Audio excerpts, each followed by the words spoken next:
We were all warned, but few listened.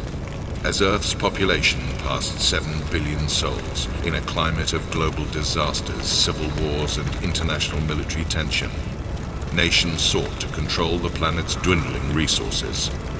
World governments introduced legislation to track and control the people, often bringing false charges against those who would call them to account. It is claimed that ancient Bible prophecies warned about this time, a series of events that would change our world forever.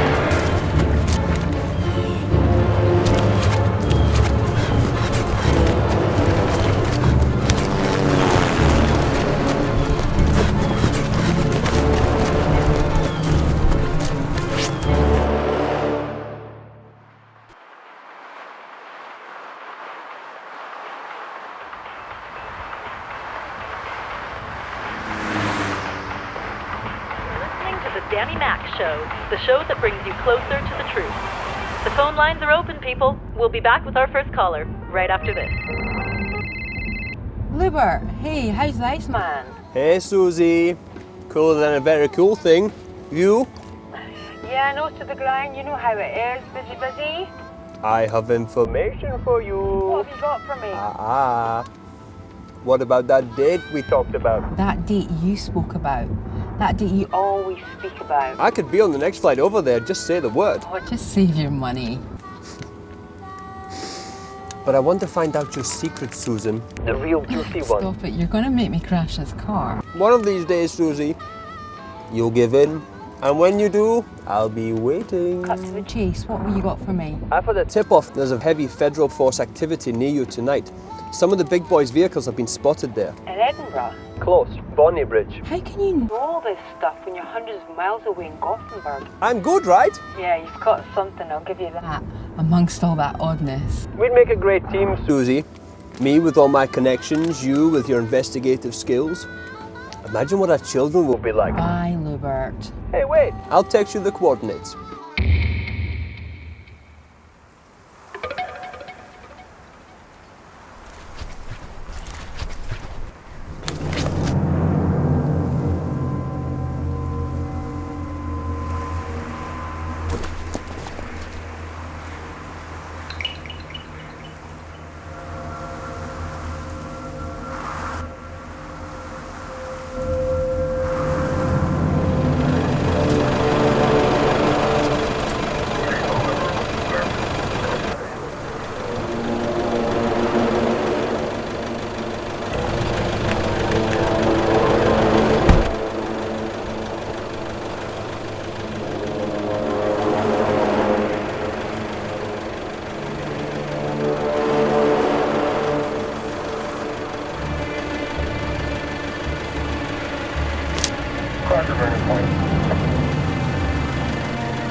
Canada's ex-Minister of Defence, Paul Hellyer, who claims that there are some 4 species of extraterrestrial that the government is aware of, some of whom they are already working with.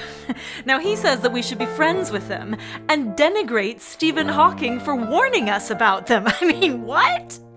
In tonight's show, we're talking about UFOs, biometric implants, religious wars, and who exactly is the Federal Protection Force protecting. Anna Carter, you have a comment regarding government cover-up? They have no right to do this. People have a right to know. These UFO sightings are frightening. frightening.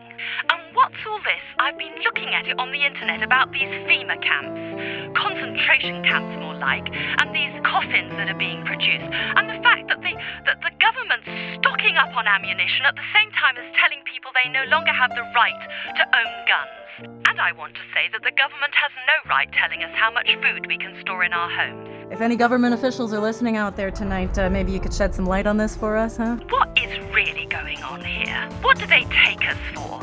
How much more are we going to take of it? Yeah, well, caller, we could debate that subject until the cows come home, but really I don't think it's going to make any difference. This is Danny Mac, and you're listening to The Danny Mac Show on Late Night Radio Free Broadcast. You're listening to The Danny Mac Show on Radio Free Broadcast, the voice of the people. Okay, so Jerusalem is in the headlines again. Israeli politicians causing problems by praying on the Temple Mount. Muslims going crazy, threatening all-out war again. Guys, come on, enough already. What will our visitors from outer space think? So we have our next caller online, Graham Calder from Glasgow. Hi there, Graham. Hey, Danny. What do you make of all this? A bunch of kids still winding each other up. Can the Jews no find another holy place? I know what these Muslims are like. They can't share anything. It's got to be all theirs or nothing.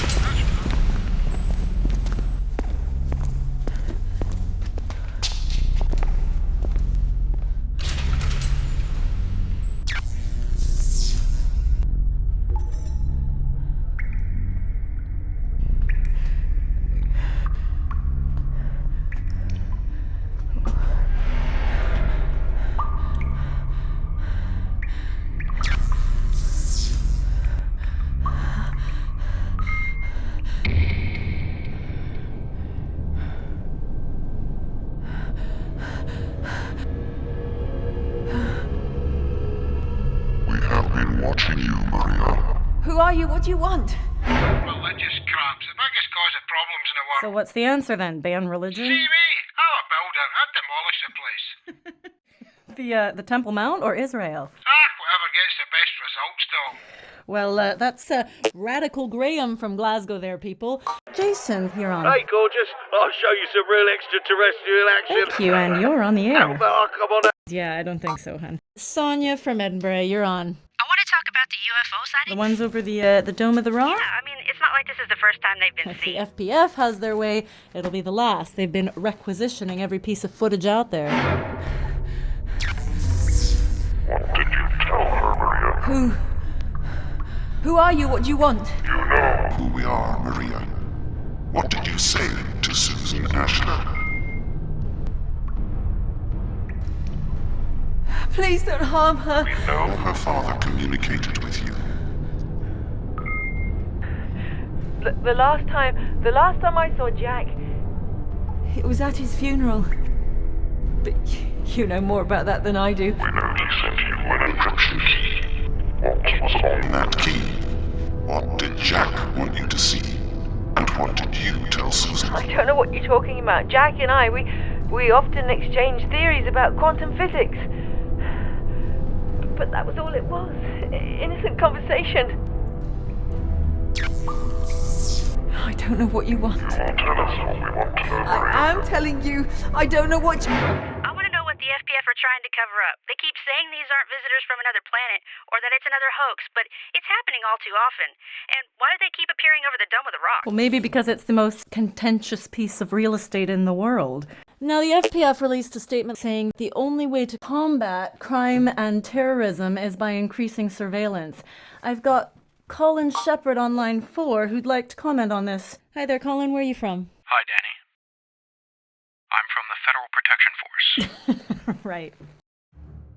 Can I just say that we still live in a democracy, and it was agreed in Davos that the Federal Protection Force would be the face of our global government. Now, I know how you feel about us on the show, but our remit is simply to protect the people, reduce crime, and uphold the public good. We're tracked through our credit cards, mobile phones, computers, and now you're telling us to get ready for biometric chip implants? Isn't that taking things a little bit too far? Danny, listen. If people have done nothing wrong, they have nothing to fear. Please. I don't know what you want. Jack Ashler sent you a sophisticated encryption key. You attempted access to a classified FBF network with that key. What did he tell you? was doing research into portals. He wanted some help with his computations. Gateways into interdimensional travel. I wrote a paper about it years ago about locations around the world and UFOs. What did you do with the key, Maria?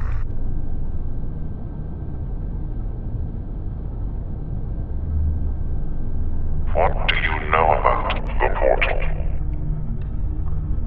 We're not interested in people's private lives. Our only interest is in maintaining order. Yeah, we heard.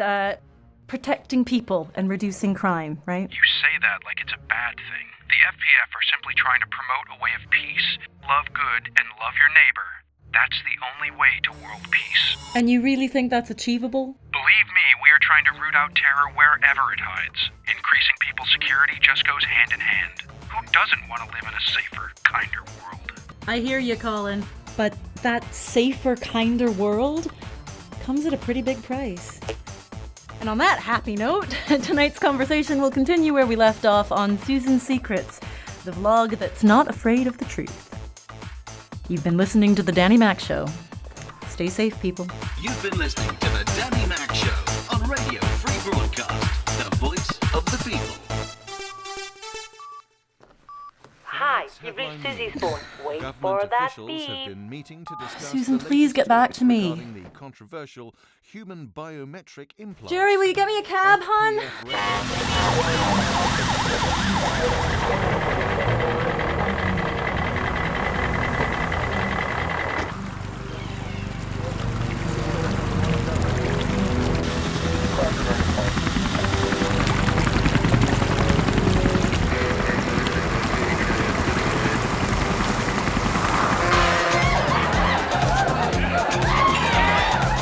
Eddie, good to see you. Hey, is Suze here at all? Sorry, doll, I haven't seen her, but I'll be free in a couple of hours if you want company.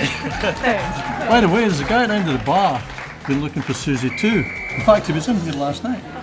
Right, I'll go speak to him. Hey, I'll have my usual down there, all right? Don't worry, I'll be looking out for you. Hi there. I understand you're looking for Susan Ashler. I'm Danny Mackett. Hi. Hi there. My name's Adrian Dobson. My wife listens to your radio show. I was actually looking for Susan Ashler. She's a friend of my wife's. Susan's actually on assignment at the moment, but since we work together, maybe I could help you in the meantime? I really hope you can. 4 days ago, Wednesday night, I was preparing a meal for us both. Strong police presence outside the FPF court this morning as Alphonse Benjamin, dubbed the Cyberman, was convicted of crimes against the state. In the kitchen, Benjamin darling. claims he uncovered evidence of proposals for population control with a Hi, darling. software system. Hello. How was the day at the ranch? Thank you. Yeah, it was okay, thank you. Benjamin had been reading too many science fiction novels. However, Something smells nice. Jeffy's made something rather special, darling. This looks like it's been round the block. Looks like it's from Jack Ashler. I thought he was dead. I've never really paid much attention to all that my Maria's involved in. All this end of the world nonsense. I just think there's something to do with that letter that caused her to go back out that night. That was the last time I saw her. Oh, shit. Sarah has lost its court battle Duh. to stop a new brand of genetically modified seed from entering the marketplace. Brian. You won't believe it. The bloody oven's not working. Can you hear me? I said, the bloody oven's gone. We're going to have to get a takeout. Aid, look, something's happened at the shop. I've got to go and sort What, it out. now? I'm really sorry. Oh, Yeah. come on. Look, I'll Maria, get the meal on the way. It can wait till the morning. I'll get your usual. Oh, get my bloody usual. I'm sick of my bloody usual. When she didn't come back for dinner, I called her mobile and got a message telling me that her number was no longer in service. I didn't know what to do. I called the police and they told me that they would have to wait several days before they could investigate. I know that she's not left me or anything. All this stuff is where it should be. Adrian, is there any reason that your wife could be perceived as a threat to Homeland Security at all? Is she part of any groups or organizations that could be viewed as suspect? Threat to Homeland Security. Does she have contact with anyone who could be part of a group or network that might draw attention to itself? Does she visit websites suggesting that she disagrees with government policies? Has she ever marched for any causes? My wife runs a cafe bookshop for religious types, and they're harmless. We're not talking terrorists here.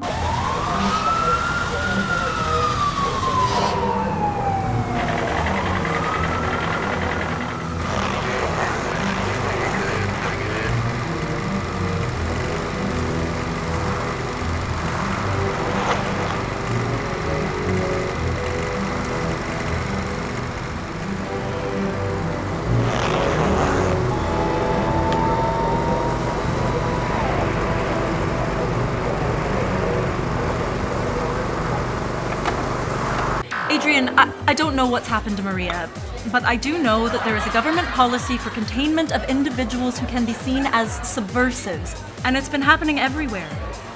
You seriously can't tell me that you think for one moment they would arrest my wife on the basis of something Adrian, so trivial? Just hear me out, all right? There are a lot of crazy people out there who feel compelled to destroy other people's lives, and of course they should be locked away. But at the same time, it's been coming to the attention of many watchers like Susan and myself that there are also a lot of harmless people like Maria who end up being branded as terrorists too when their crime is only that they have an opinion. I just need someone to talk to. Someone I can trust. Adrian, anyone. I can't make any promises, but look, as soon as I've spoken with Susan, we will definitely look into this for you, okay? Look, put your number in there. I'll send you a text once I've seen Susan. In the meantime, just keep your head down till we find out what this is all about, okay? Thank you. It'll be all right. I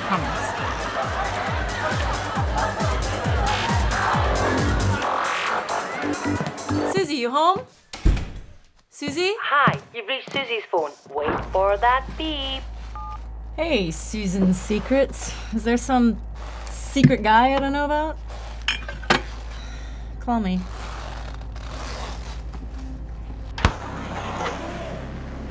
Is this your stepdaughter?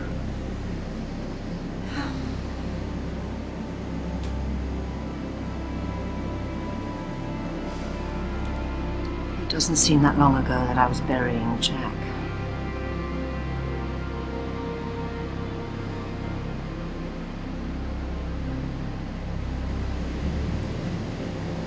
You say her car went off the road.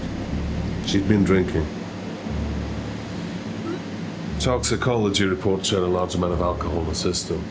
I think she must have fallen asleep at the wheel. Hopefully it was sudden. Had personal effects.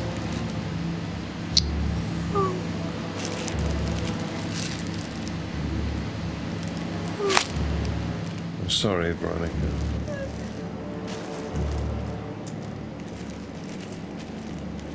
Do you mind?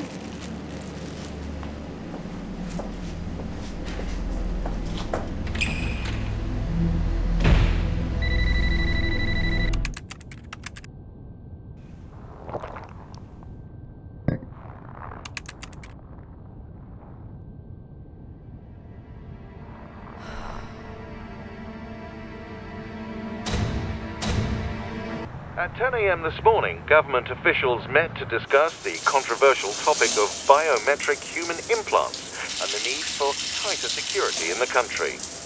Paul Erickson of the campaign group Bio-Free ID said that the government did not have the right to implement such an action and encouraged people to reject the proposal. FPF representative Mel Djokovic said that the public was now ready to accept the unavoidable need for enhanced security measures. The British Chancellor of the Exchequer has once again warned the government.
time to embrace the United World Bank is now. Failure to comply with the latest round of regulations will take the country into an even deeper economic collapse. And after a long-running court battle, human rights activist Judy Reynolds has been found guilty and charged with provoking insurgency against the state. This is Derek Summers.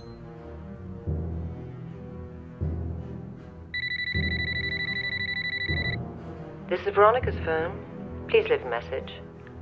Hi Veronica, it's Danny. I just got your message. I'll be right over. See you soon.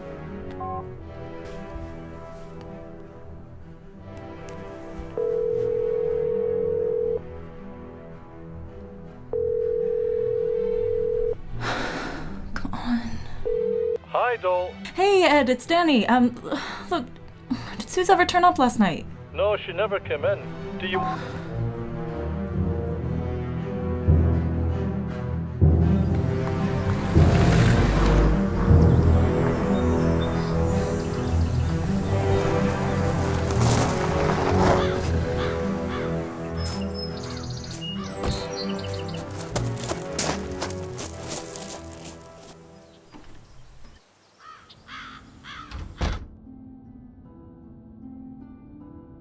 But she'd been sober for a year. You know, it wasn't the first time she'd slipped up.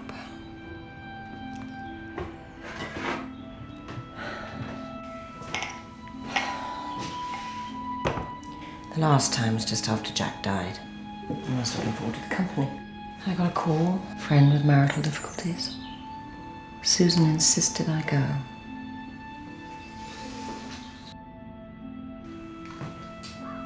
I came back early. I could tell she'd been drinking. Oh, she begged me not to tell you. She didn't want to let you down. No, it's such a horrible, cunning disease. It lies dormant, waiting for the right emotion to come along and set it free. Fear, rage, grief. Poor girl. And to have your mother kill herself, your father to die so soon after. And can you imagine?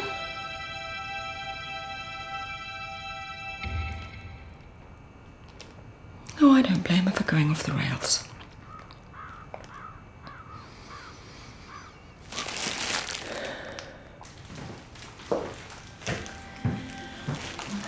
Police gave me this. You knew her better than anyone. I want you to have it.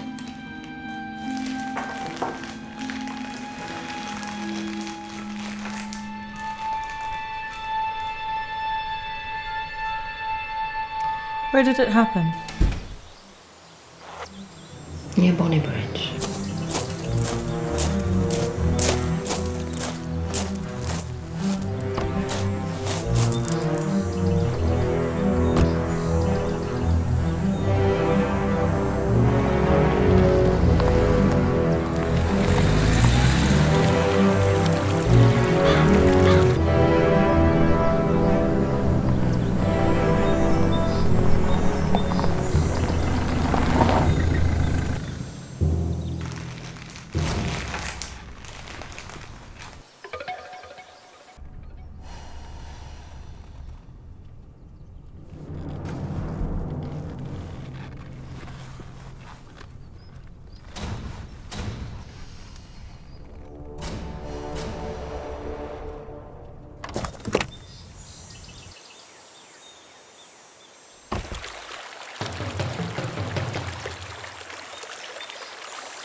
Danny, I've been trying to call you, but I can't get through.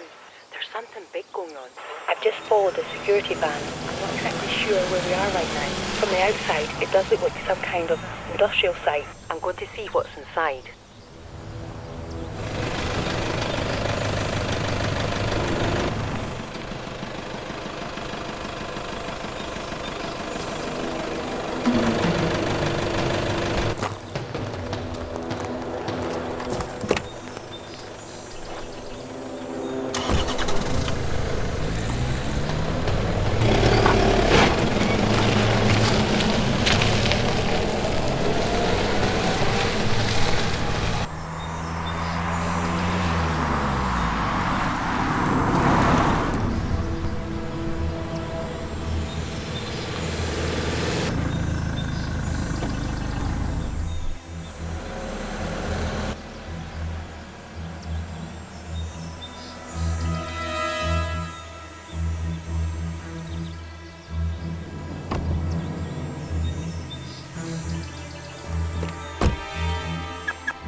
Hiya, black coffee, please. Sure.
Can I sit here? Sure. Danny Makovich, Detective Inspector Brian Farrow. Can I ask a few questions? How'd you know I was here? Stupid question. You know everything about everyone, right? That's FPF. I'm police. But we do have some of the same toys. What I do know is you're 28, born in San Francisco, studied law at Edinburgh University, went on to become a civil liberties lawyer, part-time civil rights campaigner. Can't say I've met a civil rights DJ before. Can't say I have either. I don't like to see injustice. People have a right to be informed. No law against that yet, is there? I was sorry about your friend. When did you last see her? Saturday. During the day. How was her mood? Fine. She wasn't depressed, worried about anything? No? Can I ask what she was working on? Susan was an investigative journalist. She worked on a lot of different things. I really couldn't say. When did she slip off the wagon? She didn't. I understand this is difficult, but her blood alcohol level was way off the chart when she crashed. Excuse me. Farrow.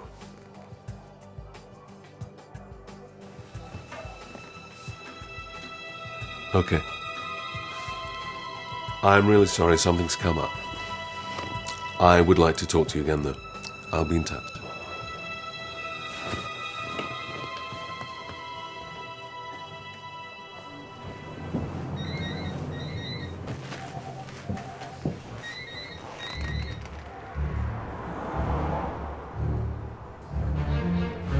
Police? Yeah, right.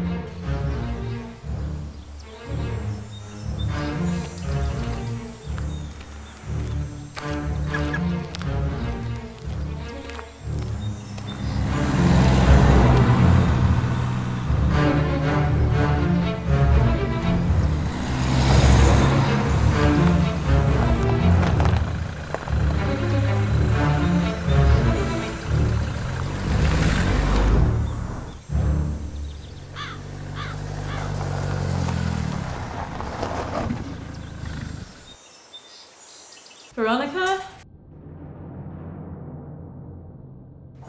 The police were looking for you. Yeah.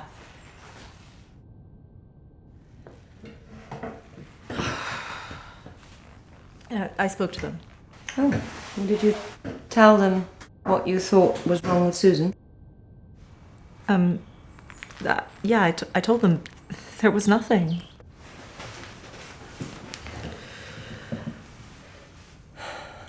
I do wish we'd known what was going on inside her head. We did have a really weird conversation on Saturday. I didn't really know what to make of it. Oh? No, it's nothing. Danny, please, just think. Any little piece of evidence might help us. We need to piece together what happened. I don't think this has anything to do with the crash, though, but... She was reading this book. Hey. Hey, you, how's you? Good. Mom. I'll call her later. You should really take your mum's call. You should never be too busy for that. You don't know how long you'll have her for. Yeah. So what's this? From Maria Dobson. She's an old colleague of Dad's. She runs the religious bookshop. I just wanted to have a chat with her about these alien sightings, that's all. Did she make you buy one of her books? No, she didn't. She actually gave me it. You don't seriously believe all that? I don't know, there's just something about what she said. It really made sense to me. Susan, centuries ago, it was believed that aliens or supernatural visitors came to warn us through biblical prophets about events that would affect our very existence. According to the records, there were 2 types of visitors. Sounds crazy, I know, but hear me out. So in the book of Genesis, it mentions fallen angels who came to Earth to breed with humans. The result, hybrids, part angel, part human. People believed that ancient mythology was based on these creatures. They taught mankind arts, science, technology. Believe me, Danny, I thought Maria had lost the plot, but she was clearly convinced about something. You have to understand, there are hundreds of prophecies, all interconnected in a complex pattern, most of which have already happened. Yet people are too caught up with their own pursuits to even care. When these spiritual beings corrupted human DNA, God had no option but to wipe out this genetic mix with a great flood. Scholars believe that these 2 worlds will collide and mix again. Susan, in his research work on portals, your father believed they're already here. Do you think she told anyone else about these religious theories? I don't think so. Look, I'm really sorry, Veronica, but I've got a splitting headache. Do you mind if I lie down for a few minutes? No, please. Look, Danny, why don't you stay the night? I could really do with the company. Yeah, me too. Thanks. Thanks.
Detention centre.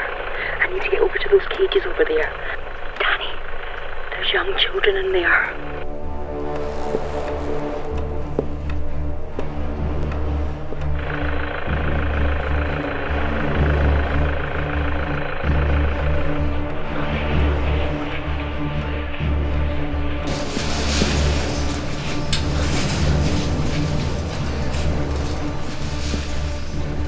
Susan.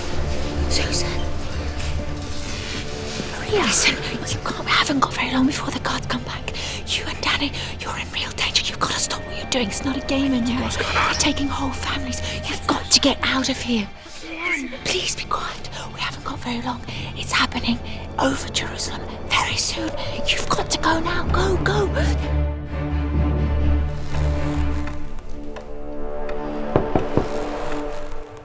Danny? Yeah? Are you all right? Have you got everything you need? Yeah, thanks, Veronica. I'm fine.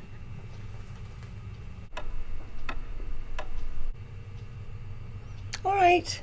Good night. Good night.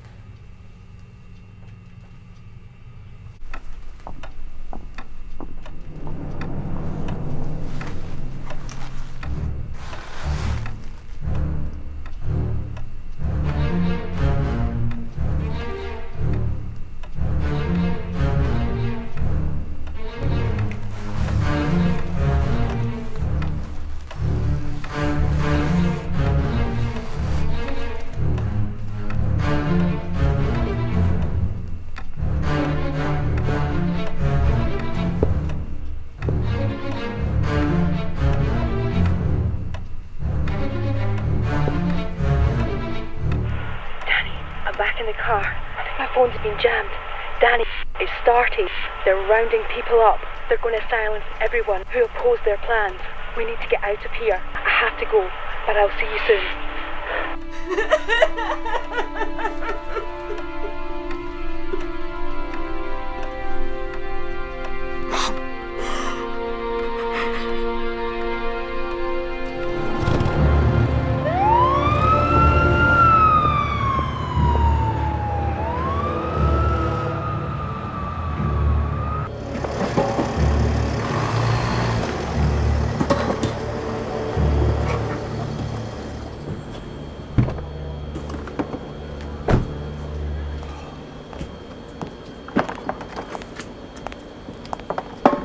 Detective Inspector Farrow.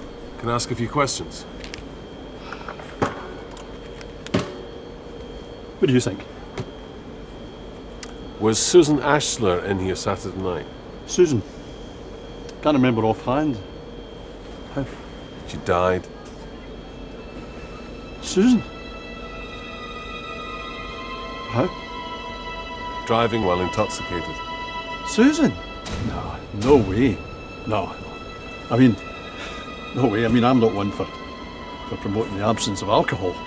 There's not many people who have their first year sober party in a bar. Did she ever slip up? Just a year before this picture was taken, when her dad remarried that snooty... Anyway, her flatmate, Danny, she got her back on track. How could you not be completely absorbed by that little trailer? And I'm very pleased to be back here. Certainly, the statement, "Only the wise will understand and live," is enough to grab your attention. The producers very kindly approached me, I think because I'm a bit of a skeptic, because I'm not particularly religious. It's a topic that is so interesting. They asked me if I would like to go on the journey of a lifetime. How could I refuse? So now I have this dossier with lots of documents in. And I'm not given too much information because together we're all going to explore this. But I have looked he's at talking sort of, about an overview. some of the same stuff that was in that book Susan had. If this transpires to be true, it's going to be life-changing for all of us. One the religious nut There are gave her. those who claim that ancient civilizations have recorded And these people with their conspiracy theories about the government stirring up fear. Conspiracy theories. Civil liberties. What about Veronica, I need to show you something. This was on Susan's phone. Susan's phone? Sure. I think this might change your mind.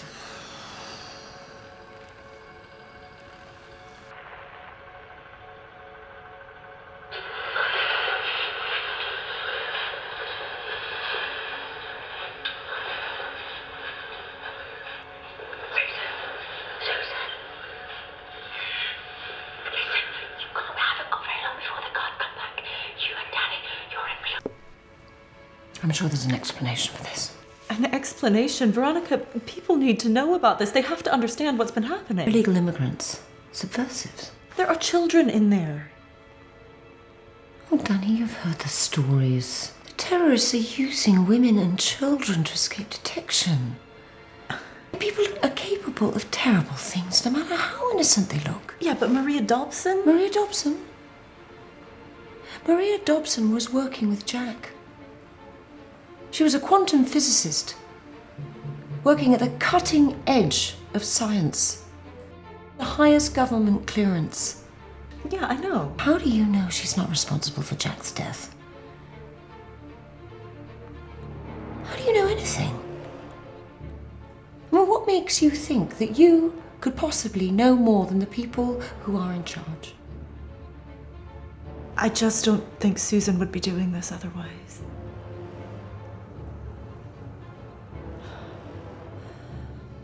I don't want you showing this to anyone. So what, I'm just supposed to sit back and do nothing? Taking a step back and being sensible is the best thing you can do. Come on, let's get ready.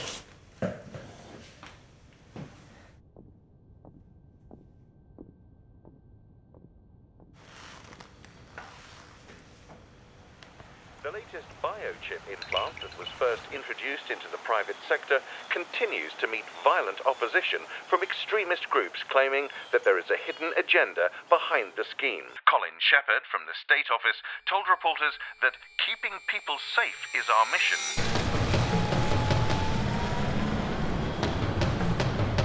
Jerusalem is once again at the heart of international conflict. At 8 o'clock this morning, GMT, the aircraft carrier USS Narvik joined the growing battle group in the Mediterranean. Coming at a time when the Federal Union is still to announce a new president, the Council has asked for calm over the current crisis. However, military hardware continues to pour into the region as Israel prepares for war. Concerns over the use of holographic technology. Bloody hell, what did these bastards Oi, want? Coleman. Sorry, the bar's closed, gents. Seen this guy? Nah, I can't say I have. Look again. We got over 1,000 people a night in this joint. Never seen the guy. Haven't seen him, okay? I'm watching you. Sean Kaplan of Integrity has recently been asked to step down as managing director over claims of financial Don't ask. Trust me, you don't want to know. On a lighter note,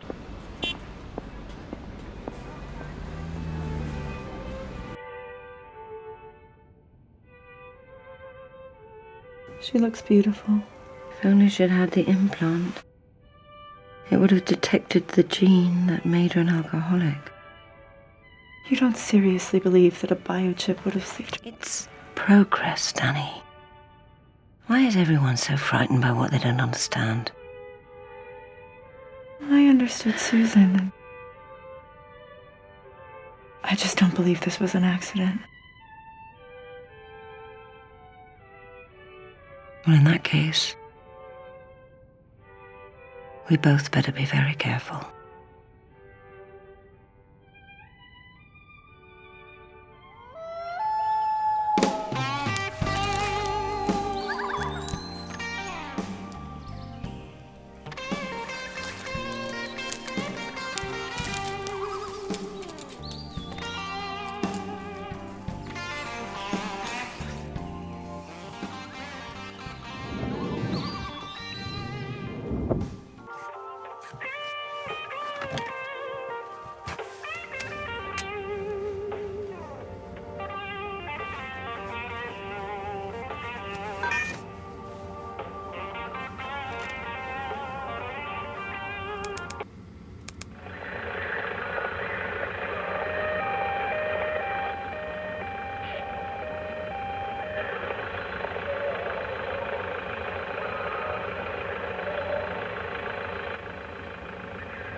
It's a detention centre.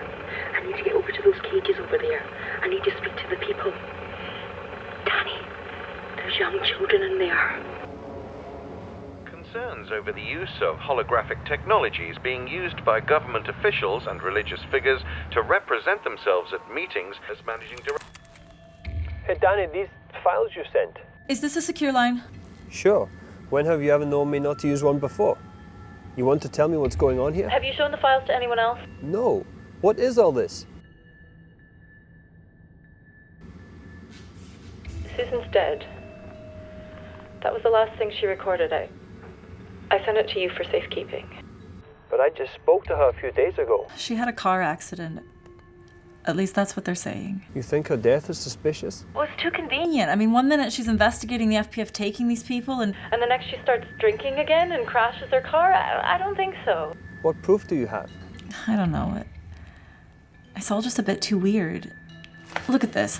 She'd been speaking to someone who believed that the increase in extraterrestrial or supernatural activity had been prophesied as something that would happen at the end of days, I guess.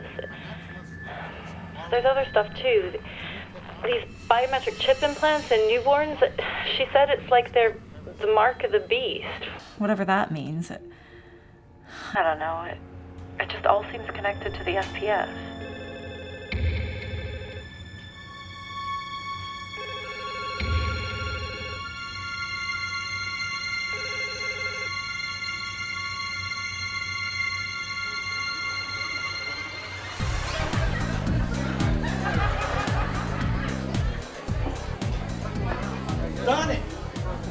in here the day.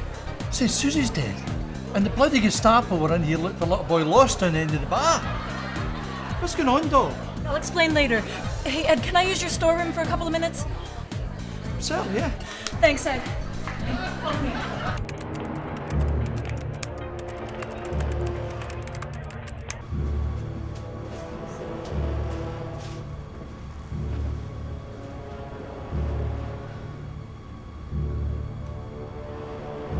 Susan Ashler was killed in a car accident on Sunday night.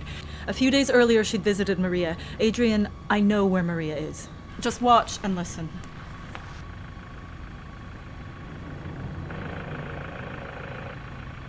I don't understand. What's happening? Oh.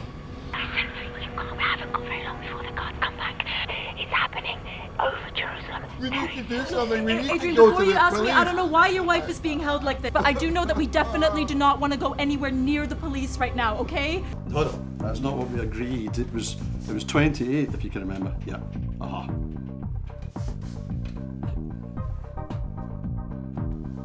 Call you back. Shit. These are the keys to my flat, okay? You need to move right now. The scary guys with the guns are back in force. Use that door there, it takes you out into the street. What you get yourself into, doll? I don't know.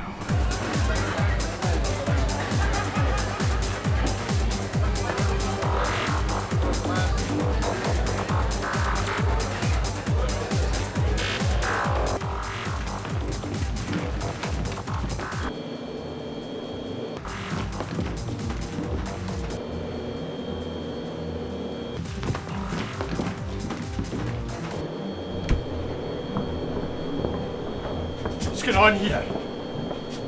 So you brought your pals with you?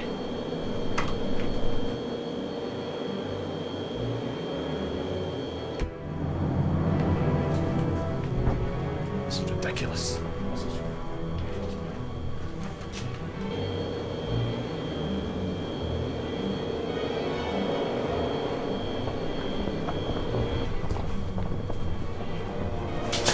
Let's get back to the bar!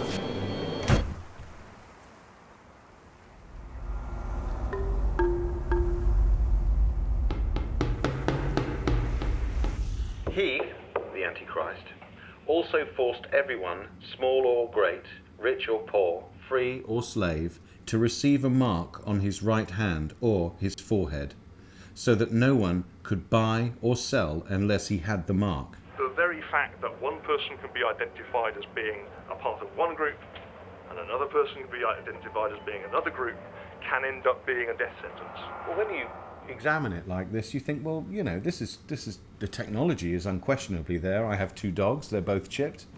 The wherewithal is there. It's a relatively simple process, and it certainly can happen. It may probably be happening in test sites around the world as we speak. Scary to think about it. And another thing that crosses my mind is it's clearly stated that it's the right hand. Why would it be the right hand? What significance is that? And if you don't play ball with these people, you get your head chopped off.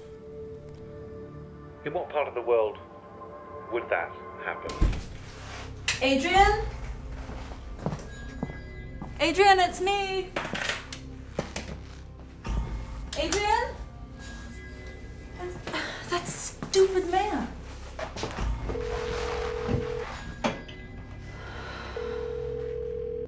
The number you have reached is not in service. This is a recording.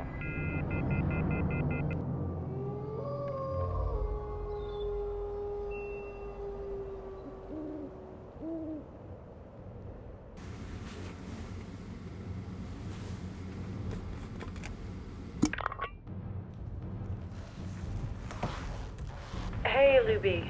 Hey, I'm glad I caught you. I've been looking into this prophecy stuff. How much do you really know? Not that much, only what Susan told me. This stuff is freaking me out, man. A one-world government and economic system that controls power and food, and people, of course. An increase in natural and man-made disasters killing millions. Attacks on Israel, increasing the unrest in the Middle East. A push towards a one-world religion for peace. And there's lots more, but it's too close to the truth for my liking. Yeah, okay, I hear you, but the mark of the beast? I mean, come on. If the bio-implant can house an economic market system, that could be the mark. And without it, you couldn't buy or sell or get healthcare. You'd be on the outskirts of society, an outcast, until you saw sense and gave in, or got sick and died. Okay, but I still don't see what any of this has to do with extraterrestrial activity or the prophecies. Danny, Bonnie Bridge is the UFO capital of the world. Some of the crazies on the show say there's a portal there. Listen to this. The book of Genesis also mentions fallen angels. These were the sons of God, who were attracted to women on earth. They left their rightful abode and impregnated human women, creating a hybrid, half angel, half human. The Bible warns that something similar will happen again in the last days. Think of what these beings could bring, the technological advances. Do you really think the World Council would say no to a proposition like that? Bell from the Action Against Human Engineering said that the bio-implant was dangerous and it had been designed to manipulate... Hi, this is Eddie. If this is my ex, I've left the country. Anyone else? Leave a message after the beep. Hey, Eddie, it's Danny. Look, about Susie's funeral. I'll see you there, okay? I promised Veronica that I would head up a little bit earlier so that I could meet her ahead of time.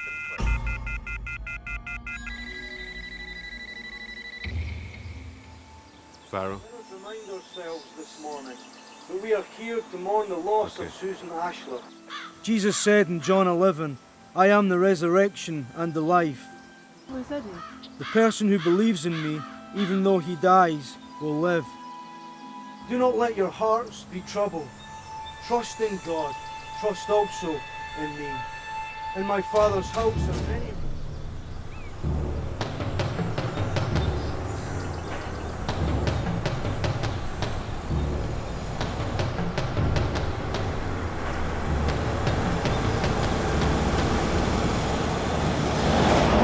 Jesus goes on to say, for I am the way, the truth, and the life.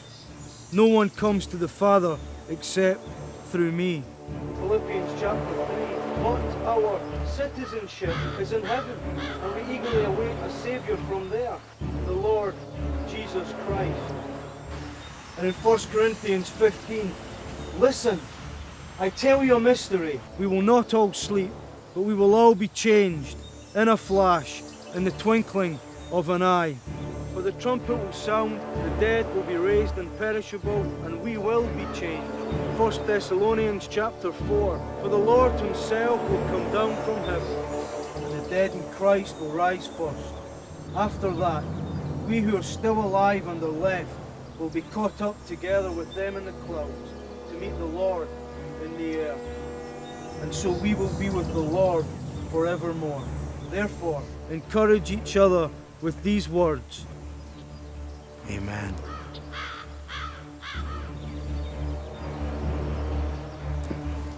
Danny, you have to come with me. What? I'm under arrest? I'll explain everything in the car. Are you for real? I'm burying my best friend. It'll have to wait. It won't. It's for your own safety. I promised Veronica I'd be here for her, and that's what I'm doing. Susan was killed. The FBF tried to make it look like an accident. What? Her tox report was tampered with.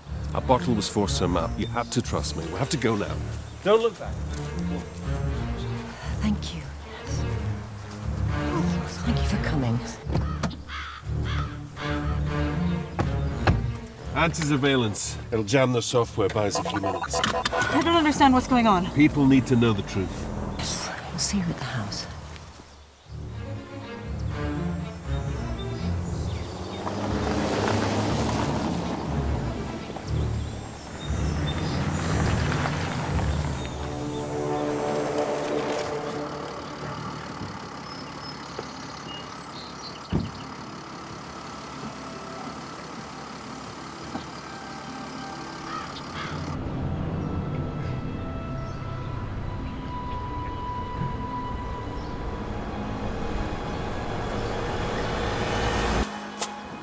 my grandparents' place. Wiped all the days here. I used to play in that field as a child. They grew crops till the government said they couldn't, and it was illegal. They staggered on till the Land Repeal Act came in, by which time it was worthless.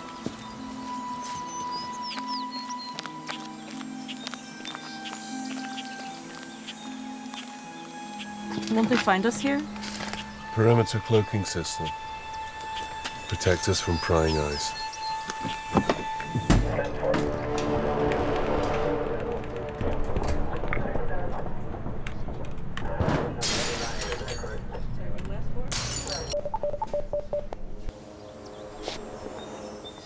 In here, Danny, please.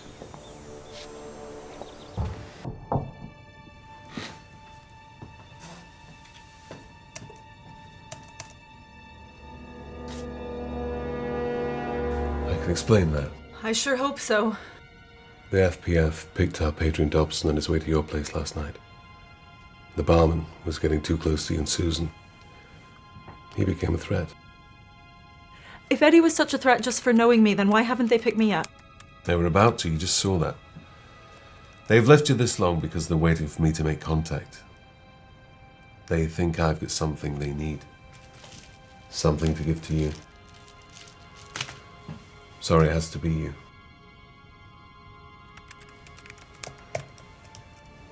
You recognize this guy? Yeah, he was at the Bean Inn with you. And today at the cemetery. Major Kishnik Yelanovich. He's responsible for Susan's death, Jack Ashler's first wife's so-called suicide. Eddie the barman, Maria, and Adrian Dobson. Gone. You were next. You remember this? Yeah, it's the UFO over the Dome of the Rock. But that was a hoax, right? Well, the FPF control the media. Why should we doubt them? The exact same thing happened over Bonnybridge 4 nights ago. These events are becoming harder for the FPF to keep passing off as hoaxes. People are scared. But anyone who speaks or spreads theories about the New World Council tend to disappear and end up in a camp labeled an insurgent. Where were you when my show was struggling for ratings? This is serious, Danny. The FPF manipulate any situation to get what they want. They use anything at their disposal. Even the innocent.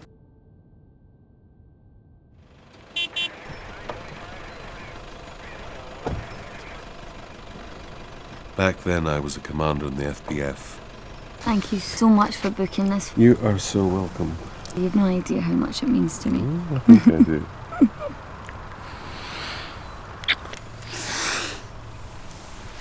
We're gonna miss the plane. No?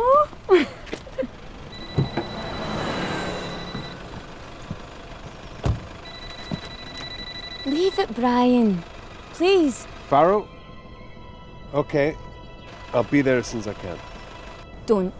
Just don't. I have to go. I'm sorry. This is supposed to be our family holiday. A chance for you to spend time with us. It's only one day. I'll be on the next flight tomorrow, I promise. You're full of promises. None of which you ever keep. This is my job. I'm doing it for you, for all of us. You'll never change. You're incapable. Claudia. Airport, please. The phone call was regarding an emergency FPF meeting. The FPF had received intelligence about a flight. They chose to do nothing about it. It served their purpose, helped create a culture of fear through terrorism. If they could convince people they could stamp it out, make the world a safer place, people would trust them. It worked.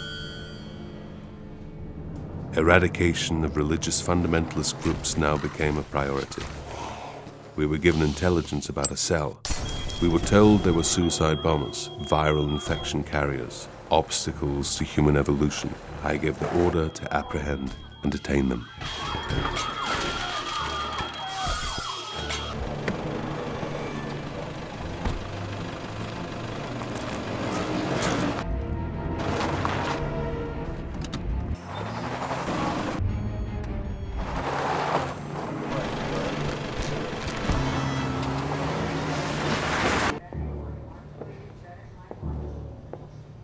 We were instructed to apprehend their leader, a retired Christian pastor.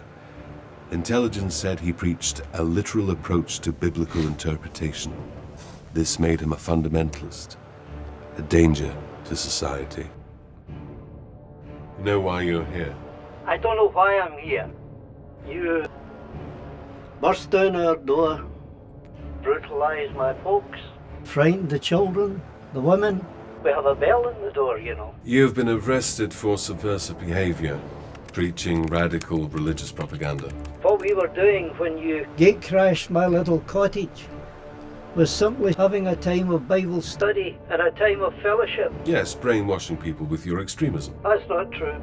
The Bible is an open book. It's not imposed on anybody. It's a book of hatred and bigotry. There's not a shred of evidence to suggest that we're either subversive, that we're bigots, or that we're filled with hate. The central theme of the Bible, as we've said, is the fact that Christ died. Why did he die? Not only because he loved us, but that his Christian people would exhibit love to others. Where's the love spread by religious extremists carrying out bomb attacks? All in the name of God. It's an insult to make that an illustration of Christianity. You were found with religious propaganda intended to be distributed with the sole purpose of turning people against the state.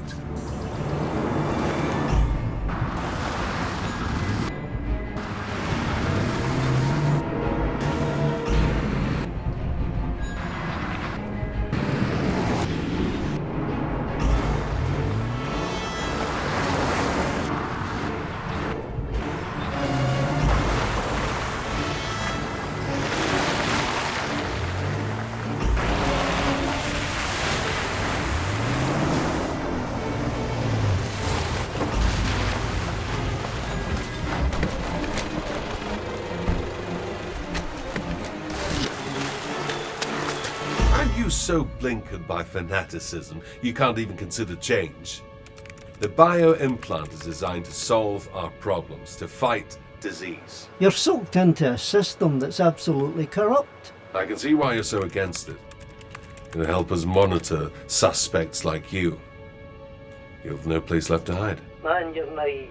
If you don't accept the fact that human nature is rotten, if you can't see that, if you think that by inserting chips or by some form of indoctrination, you're going to make the world's problems go away, man, you're a lost cause. Let me tell you something, preacher. My wife and child were blown up in a flight by religious fanatics like you.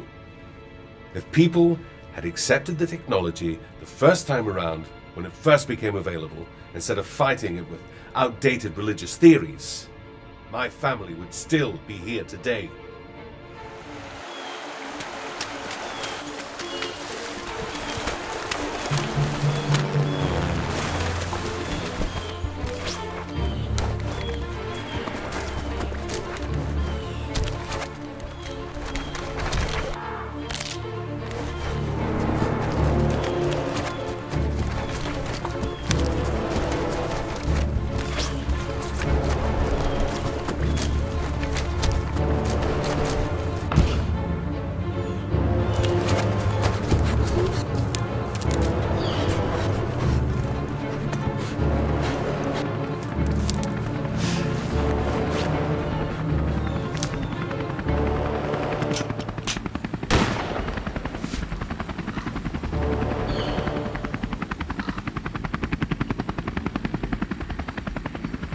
I wouldn't insult you by trying to give you pious platitudes. But is that any good reason because some mad character... One of your group, the young man who ran from the house, got himself killed, rather than be captured and questioned.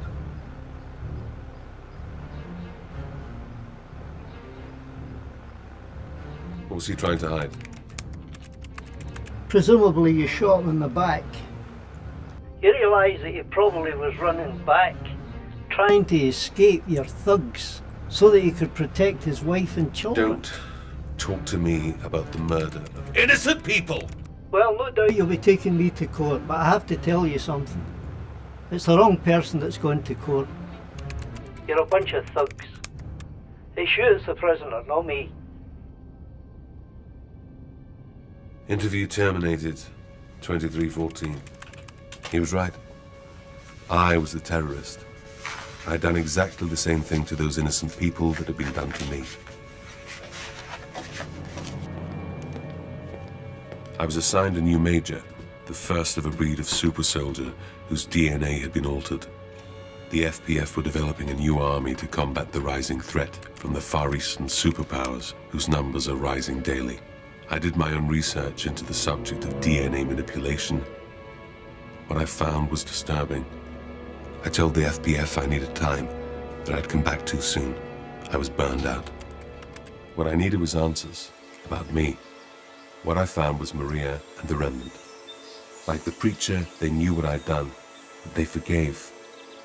I was still trying to forgive myself. I told the FPF I'd be more useful working the streets, where I'd be close to people, able to root out insurgents. So I was demoted to police detective. I came back a different person, my eyes finally open to the truth, but knowing all the time I was being watched. So, who are these remnant? The Bible refers to them as the wise who will understand. These prophecies again. Ever since I heard about them, I've had nothing but trouble. My best friend has died. My life's been turned upside down, and there are people out there talking about alien visitations, DNA manipulation, fallen angels, Armageddon. Don't you think it all sounds just a little bit nuts? Well, there are 100 prophecies that seem to have already come to pass. This could be seen as a warning to this generation that the end of the world is coming, as we know it. But it hasn't happened yet. I mean, look at the Mayan calendar. How many people believed that was going to be the end of the world? You sound just like Susan. Look, freak weather patterns, an increase in natural disasters, earthquakes, ethnic wars, a crashing economy, people becoming spiritually deluded, allowing a great man of peace to step onto the world stage. The Antichrist. And what about the alien visitors? I suppose they've been foretold as well, right? According to sources, they've already come. But they're not our friends, Danny. Hungry. You drop all this on me and then you ask if I want a snack? You have a long journey ahead. Where to? I can't say, but you'll be safe. For how long? You're better forgetting about your life, Danny. The radio show, your friends, family. You can't talk to anyone. And you certainly can't go back to being Danny Mac. It's over. It's gone. I'm sorry.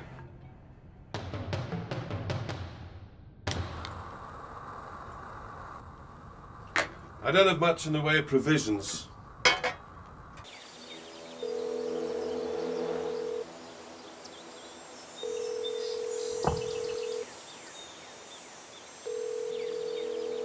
Hello? Danny? Mom? Hey, sweetie, how are you? Libby tried to call you. I know. I'm sorry. I've been kind of busy. It's no excuse. How are you and Dad? Soup all right? Danny?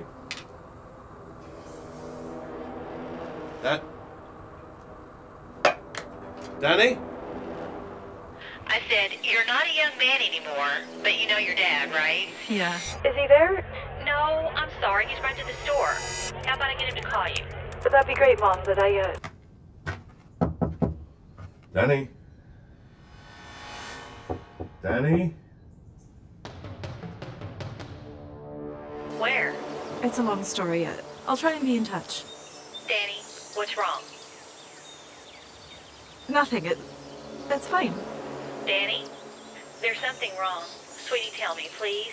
Danny? I gotta go. I'll try and call when I can. I love you both, Mom. Bye. That was a mistake. Inside.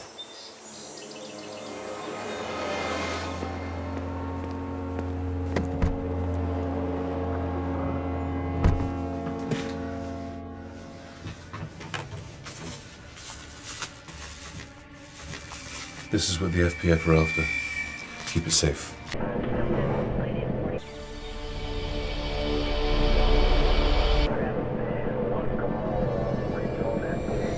What's on it? Jack Ashley sent it to Maria before he died. She gave it to me for safekeeping before she... When Maria played this, it showed up in the FPF network and triggered an alarm.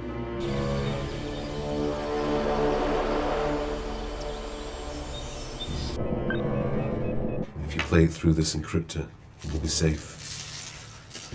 You have to show this to the world, Danny.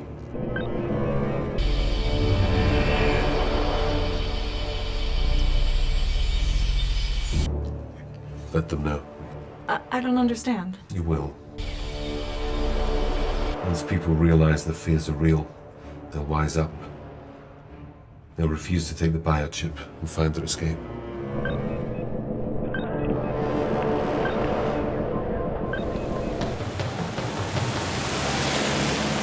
Why lay all this on me? Because people like you. They'll listen to you, Danny. You want me to broadcast this? I mean, I have to leave my old life behind, remember? How am I supposed to show people? You'll find a way. Besides, we have a Scandinavian friend. Come on. Didn't take them long. They're just looking.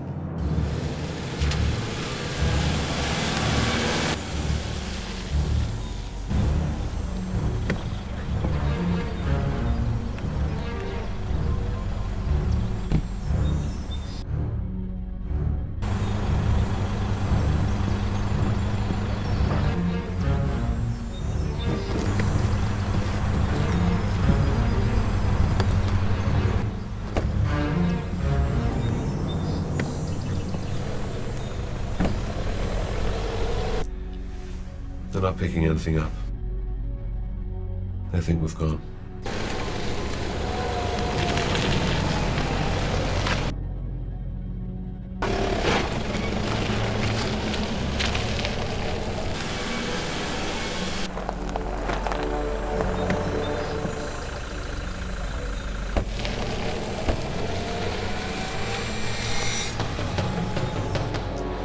Time to move. You'll be safe. I still think you've got the wrong person.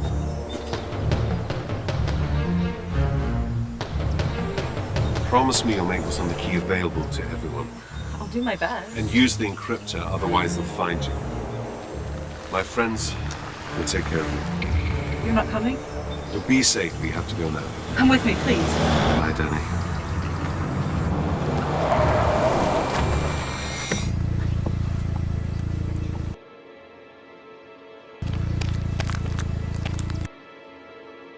It's gonna be okay.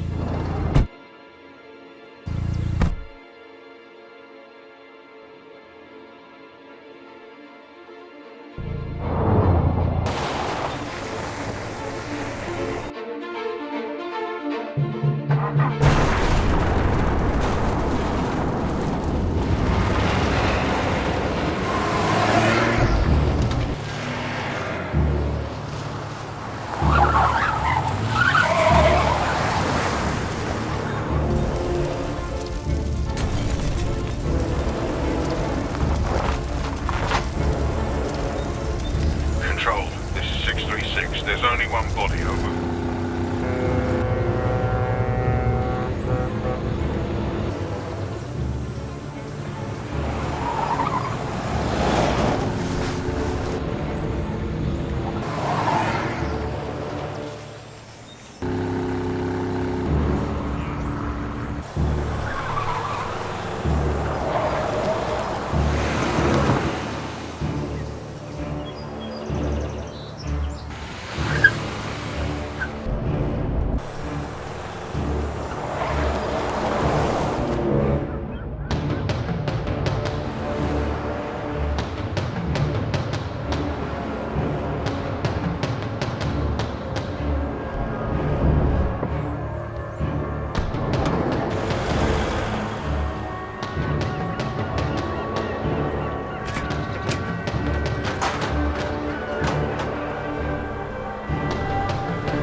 going further down the coast to a bigger boat. We need to get you below decks. Go.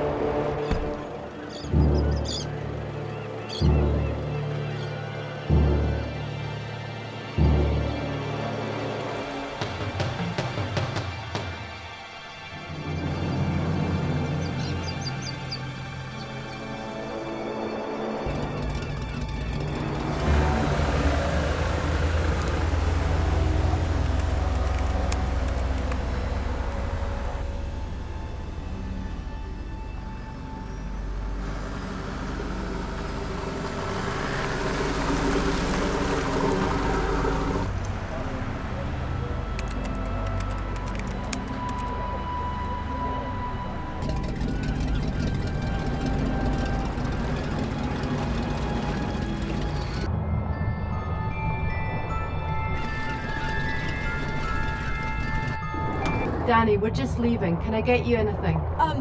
No thanks, I'm okay.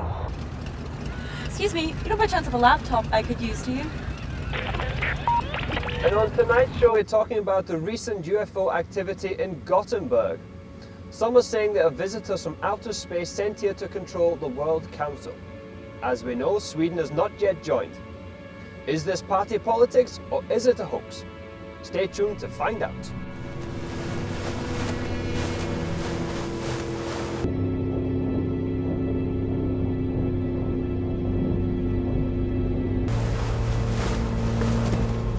We have a first caller on the line, Andre Crystal. You're live on air.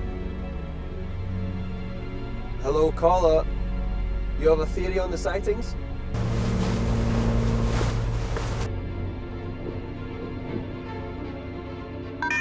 Maria, I'm sending you this encrypted key, but I'm being watched, so need to keep this message short. By the time you get this, I will likely be dead, and they will be here among us. I'm downloading a highly classified document. It's a list of people they have chosen. Royalty, politicians, religious leaders, military figures, writers, media moguls. They will be sending couriers to travel through the portals to locations around the world, each carrying an encrypted data device that will be used to assimilate all binary systems. It's the most frightening control of resources and people you could imagine. Send the file to those you trust to share this information. Remember, they will close down the web if they suspect anything. We're coming to the end of the world as we know it. Okay, I'll do the radical stuff. Do you want to expand on your theory for the listeners? We need to keep them guessing as long as we can. Maria, I fear for Susan and her friend. You need to warn them. Trust no one. My first wife was murdered. It was no suicide. I now know who was responsible. Maria, you need to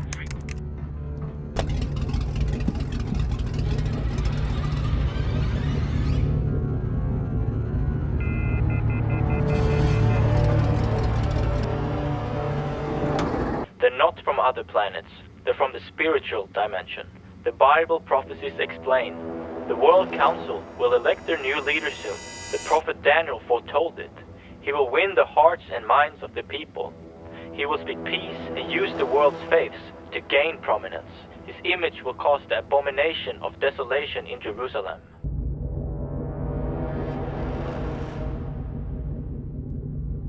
We've been following you for quite some time.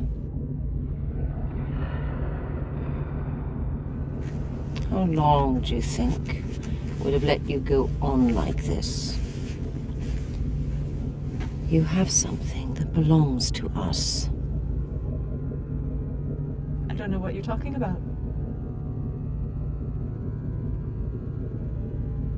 I was hoping this wouldn't be necessary.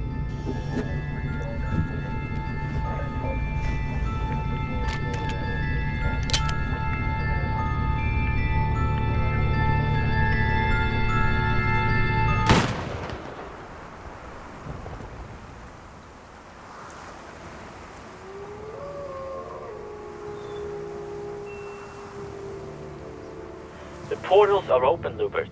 The storm is gathering. Time is running out to find a way of escape. Only the wise will understand.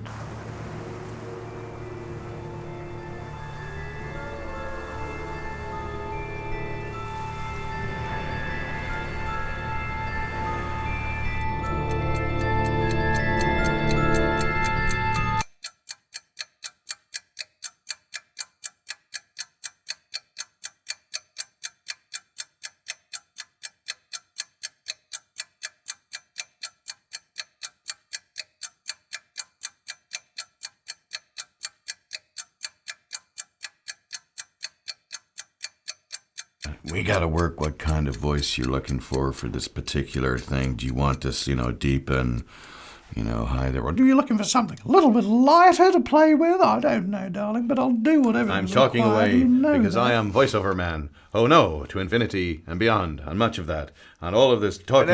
Hello in the booth. world. This is the booth saying hello to the guys in the studio pushing the knobs. Good morning. In a world where time forgot, where man is insignificant and the whole run of things. Is that the kind of thing we're looking for here? During the course of 1 week, the situation in the Middle East has deteriorated dramatically.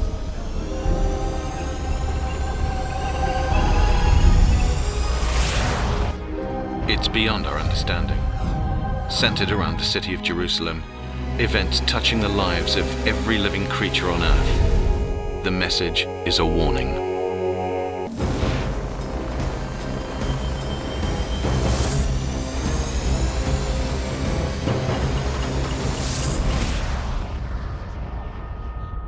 How could you not be completely absorbed by that little trailer? And I'm very pleased to be back here. Certainly, the statement, only the wise will understand and live, is enough to grab your attention. The producers very kindly approached me, I think because I'm a bit of a skeptic, because I'm not particularly religious. It's a topic that is so interesting. They asked me if I would like to go on the journey of a lifetime. How could I refuse? So now I have this dossier with lots of documents in, and I'm not given too much information because together we're all going to explore this. But I have looked at a sort of an overview of where we're going, and if this transpires to be true, it's going to be life-changing for all of us. There are those who claim that ancient civilizations have recorded visitations from mystical beings, visitors from other worlds and dimensions.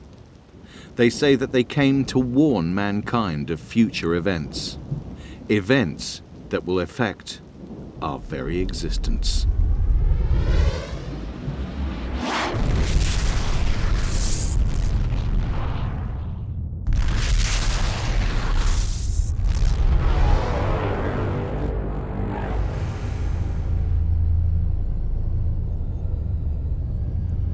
On May 14th, 1948, the first in the series of these events have become international news. It is claimed that now over 100 events have seen fulfillment with deadly accuracy. It does sound like a lot of science fiction. However, some of the headings that I've already seen are things that are happening now. So, in order to begin this journey, I think the first thing that we need to do is investigate the scrolls. Let's see if they can be authenticated. Let's see if they are what they profess to be.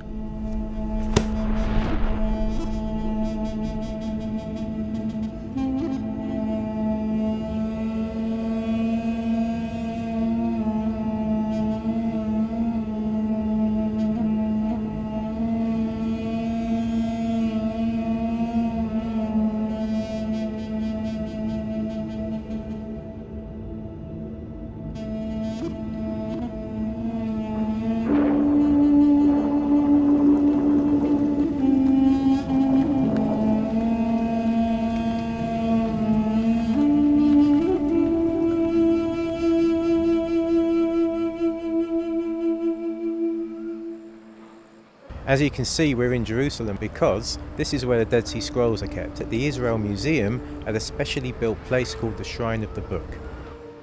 Well, there's no doubt as to the authenticity of both the Old and New Testament. They are documents from antiquity. The Dead Sea Scrolls have shown us that the Bible, the books of the Old Testament certainly existed more or less in the same form that we have them now in 2nd, 1st century BC. The New Testament, content-wise, is easily a genuine 1st century CE Jewish book. The Bible is clearly the most important book ever written. It's extremely special. It's a unique document written in 3 different languages by many different people from very different social and geographical backgrounds over a long period of time. It's a remarkable document that coheres very well. When you step back and look at the whole thing, it has a remarkable cohesion to it. So the point is, you cannot prove that the Bible is historical in every respect. That's not possible. It's putting an unfair burden of proof on the Bible, an unrealistic one. But the other point is that nothing has been discovered that has disproved the Bible. And actually a lot of things which have been discovered lend the Bible a certain credence. I'm now going to read our first three prophetic events. Israel will be dispersed, despised, and regathered. And these particular events are apparently a sign to the world. The apocalyptic countdown has begun.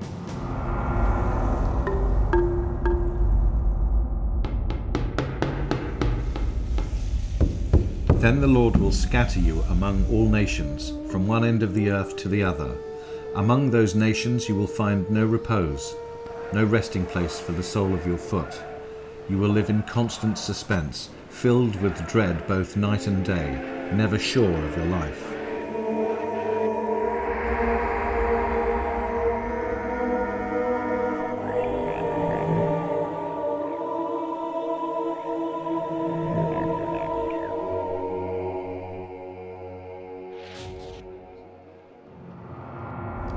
This is God speaking, and I will take the children of Israel from among the nations, wherever they have gone, and will gather them from every side and bring them back into their own land. Now, the point of this passage is there's never been a point in history where the Jews have been gathered back to the land of Israel and been given back their land and given back their nationhood from all the nations round about, except in 1948. Jews were yearning to go back to Israel. For centuries, we direct our hearts to our Jerusalem, the navel of the world, to us.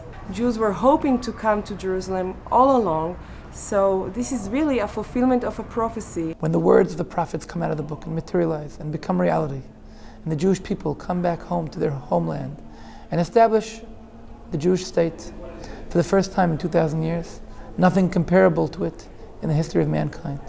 This is Rabbi Richman, and he says, if you had told a Jew who was about to enter the gas chamber that Israel would soon become a nation again and that the Jews would be on the other side of the gun for the first time in 2,000 years, you would not have had to put him in it, because he would have died laughing. For them, this was impossible, for they were a people with no hope.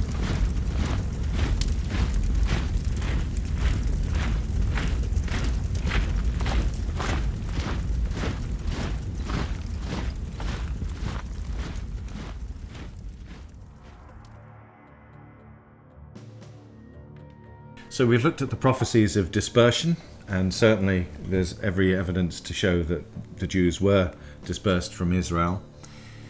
We've looked at them being despised. Adolf Hitler doing his very best to get rid of every Jew on the planet, hating them with a passion. Why? The head of Hezbollah says, if all the Jews gather in Israel, it will save us the trouble of going after them worldwide.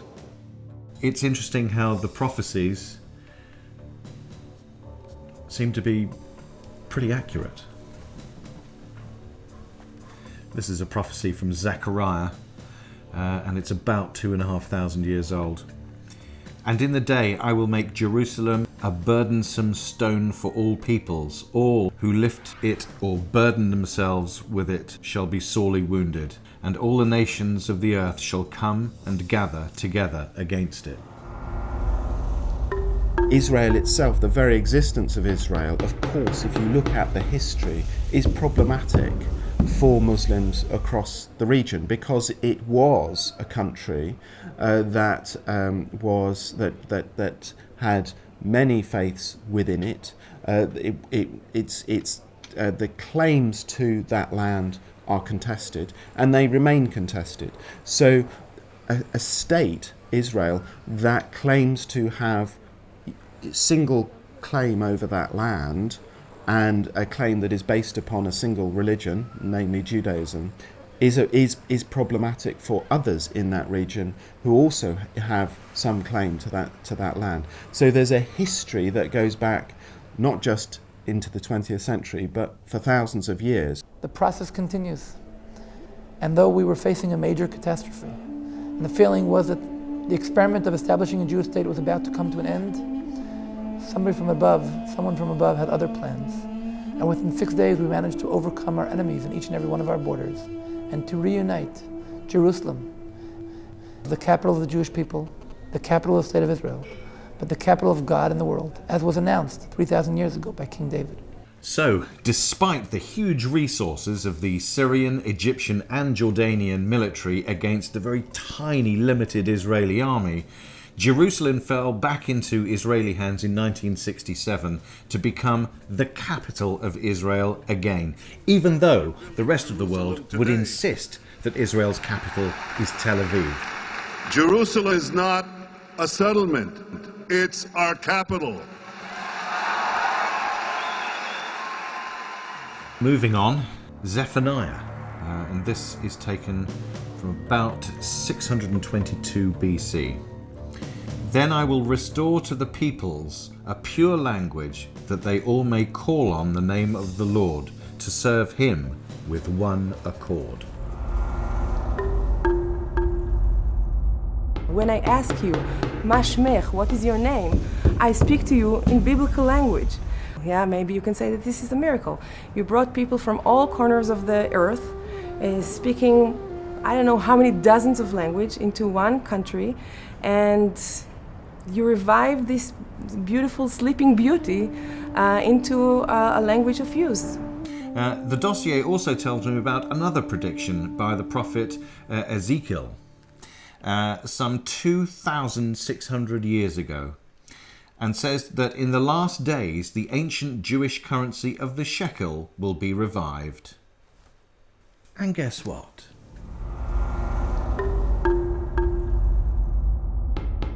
Dispersed, despised, regathered with Jerusalem as its capital, language restored, and of course the shekel. All predicted, all true. So, you can look at this two ways right now. We could say it's a bunch of coincidences, or we can go further and think, is there actually something in this? What do you think? Let's find out more. Nearly 3,000 years ago, the prophet Isaiah predicted that water will gush forth in the wilderness and streams in the desert. The burning sand will become a pool, the thirsty ground bubbling springs.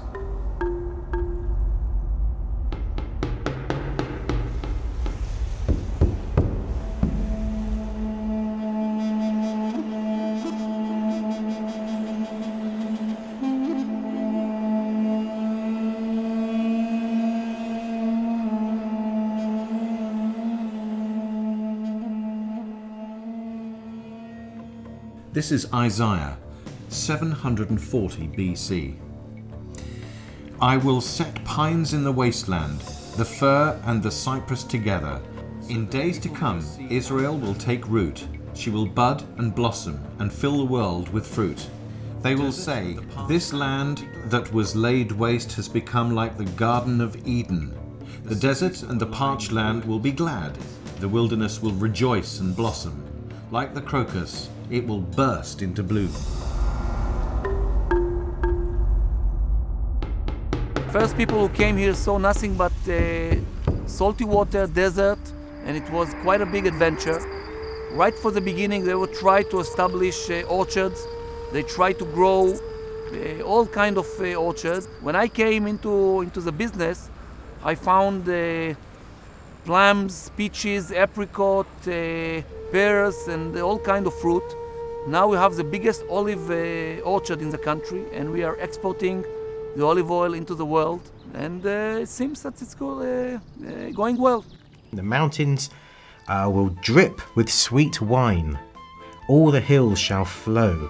I will bring back the captives of my people Israel. They shall build the waste cities and inhabit them. They shall plant vineyards and drink wine from them. They shall also make gardens and eat fruit from them. We see that happening now. Israel shall blossom and bud and fill the face of the world with fruit. just some of the produce from Israel. Pomegranates, peppers, marble cake, baby peppers, melons, chocolate, and you can see somebody's already had a little nibble. Israeli wine. Smells good. Very good. Very good.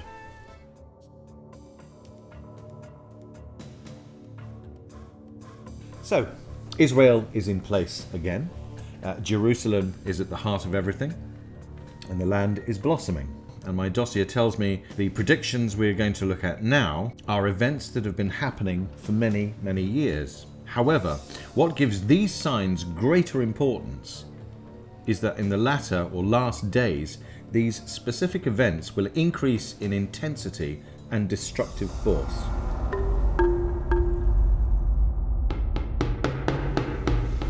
So according to the prophecies, we will see an increase in catastrophes. Well, I don't think anyone here would disagree with the things that have been happening. You only need to turn on your television and you'll see footage of floodings, tsunamis, earthquakes. It seems all too common. In fact, so much so, I think in the last 5 or 10 years, we've seen so much television footage of these natural disasters that you're kind of used to it. It's not shocking anymore. You will hear of wars and rumours of wars. Nation will rise against nation and kingdom against kingdom.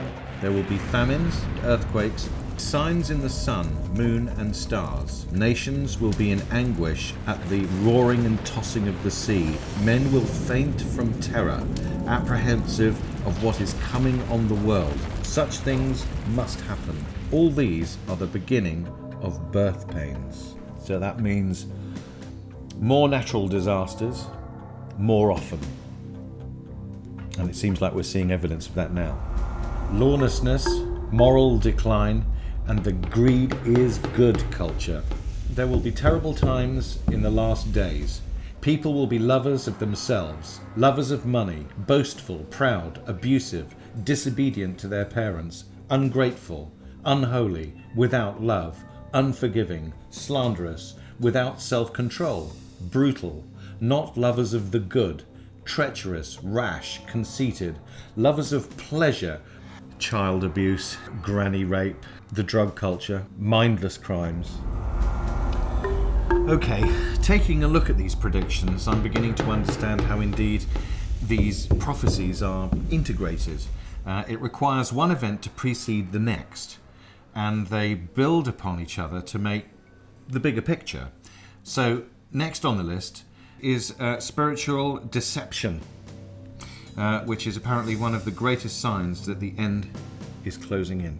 Over the years, there's been an increase in the number of people that have contacted Reach Out Trust that feel they have been deceived by some churches that they went to, by some groups that they thought were Christian and were not.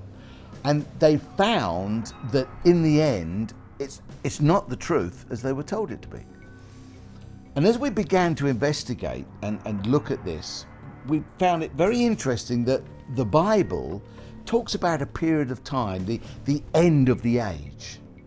And it says that in this period of time, at the end of the age, this very deception that these people have is going to increase. I had no idea that people within the church were no longer really studying the Bible, which, as I said to Dr. Biro, I thought was their main book of rules, if you like.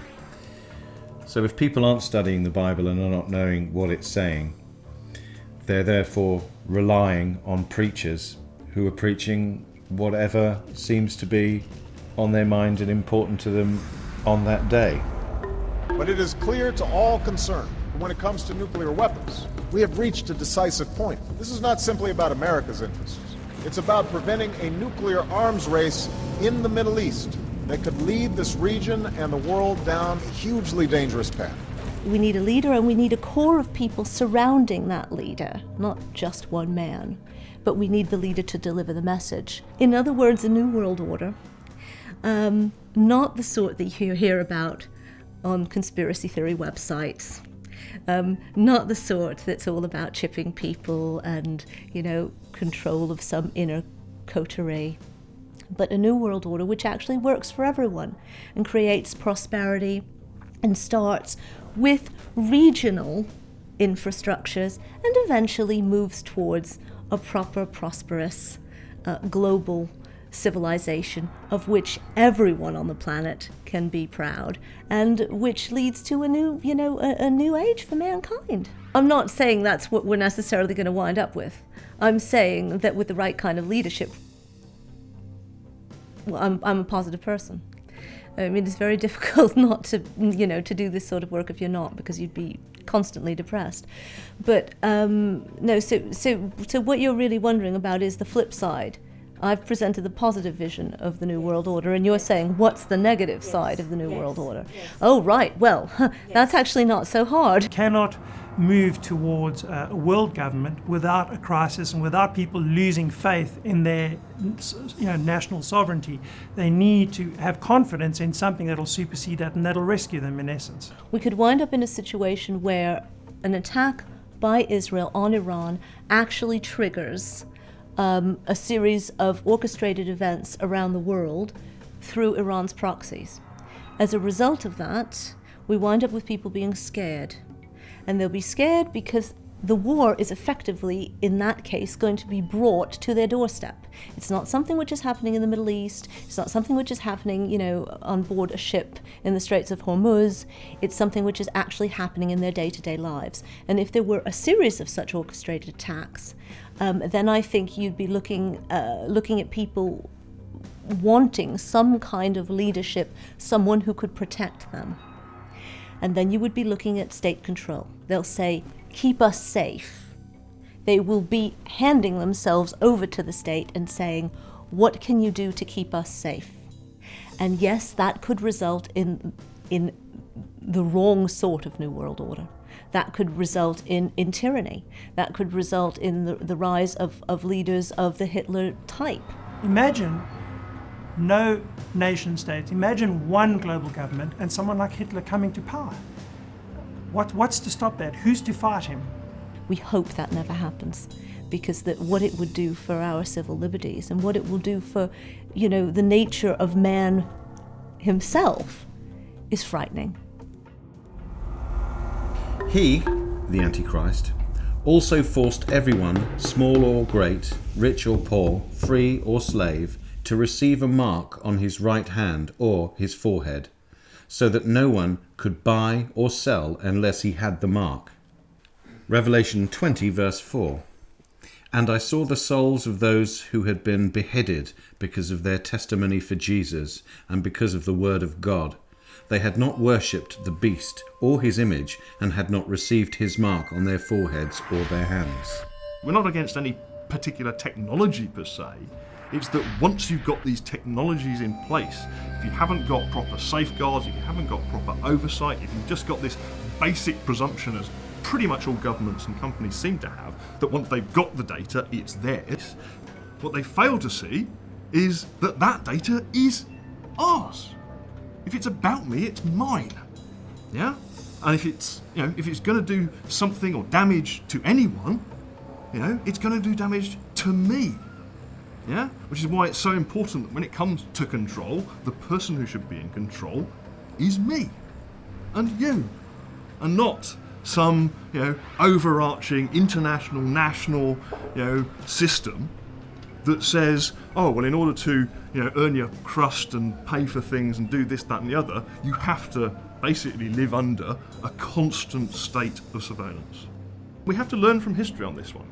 We can't just assume because, oh well, it's the 21st century now, Hitler, Stalin, Mao, Pol Pot, all these people, that's all in the history books, that all happened then, it couldn't possibly happen again.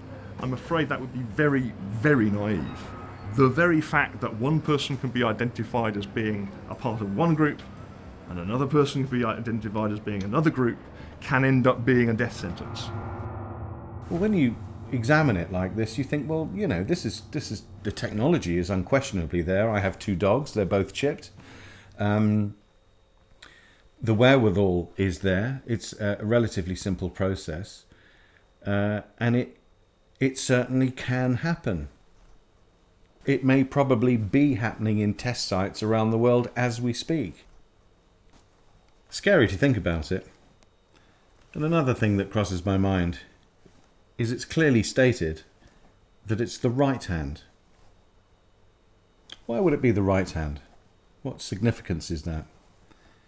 And if you don't play ball with these people, you get your head chopped off. In what part of the world would that happen? Does that happen? Certainly worth thinking about. I'm optimistic still that a figure like Netanyahu can create consensus or move Israel in the right direction. That's not based on any fact, because anybody that looks at the situation today, anybody you talk to, will be quite pessimistic about the outcome. Too much blood has been shed. All of us have a responsibility to work for the day when the mothers of Israelis and Palestinians can see their children grow up without fear. When the Holy Land of the three great faiths is the place of peace that God intended it to be. Does the US step up to the plate, or doesn't it? We'll wait to see. We hope the news will be good, because if not, I see very, very destabilizing effect for the region and for the world. Today, an unprecedented threat to humanity looms large. A radical Iranian regime, armed with nuclear weapons, could bring an end to the era of nuclear peace that the world has enjoyed for the last 65 years. So the prophecies seem to be quite accurate. Spooky. Is this all a coincidence? I'm thinking not. I don't know what you think. Right, our next chapter. A mountain splits water from under a great temple, a gate sealed.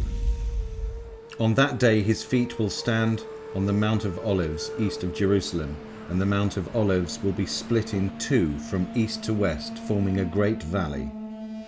On that day living water will flow out from Jerusalem, half to the Dead Sea and half to the Mediterranean Sea.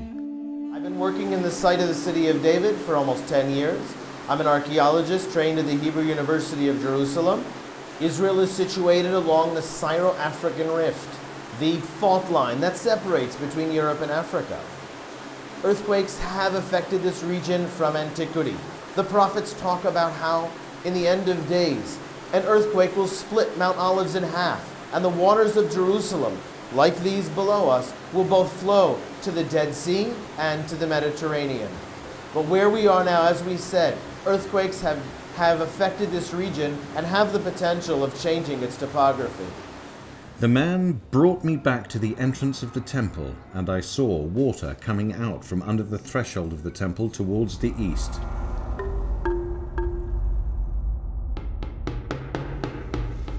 The Torah obligates us. Make me a sanctuary and I will dwell among the people. And this is exactly what we are doing. We are trying to build the house of God, the third temple, as prophesied by the prophets, each and every one of them, because that is the center core of the book, to respond to the command, to the obligation of the Word of God. Make me a sanctuary and I will dwell amongst you. So we began with the major vessels, the showbread table, the incense altar, the menorah, the musical instruments, the vestments of the high priest, and step by step, we have already concluded over 70 of the vessels. If we only began 25 years ago with a handful of people, we presently have over 100,000 people who visit us annually. We have hundreds and hundreds of thousands of people from all around the world who hook into our website daily and are trying to be part of this godly historical phenomenon. The time has come that the world be reunited around the one and only God, where God has chosen Jerusalem. From the very first moment we actually begin, it should take between a year to 2 years to build.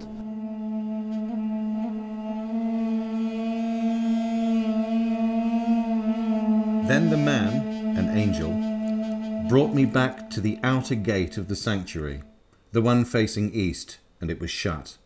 The Lord said to me, "This gate is to remain shut."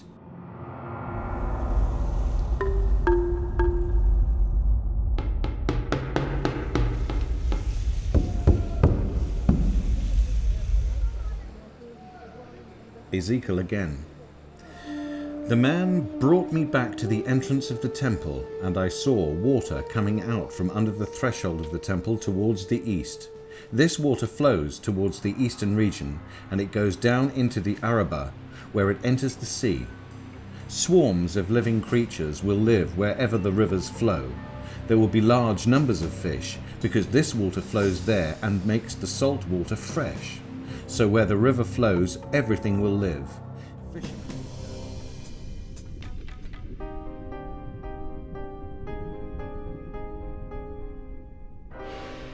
Okay, so not all of this has come to pass yet. The temple is still to be built, if it's to be built, but certainly looking at it, preparations are very much underway, down to finite detail. It's almost as though they're looking at the prophecies as an instruction manual in terms of what to make for the Messiah. We've seen evidence of water under Jerusalem, so something that was predicted 2,500 years ago seems to be based pretty much on fact. It's all proving to be very, very feasible and very possible, and very spooky that it was predicted 2,500 years ago when they didn't know about fault lines, and we've just seen that Jerusalem is on top of a fault line.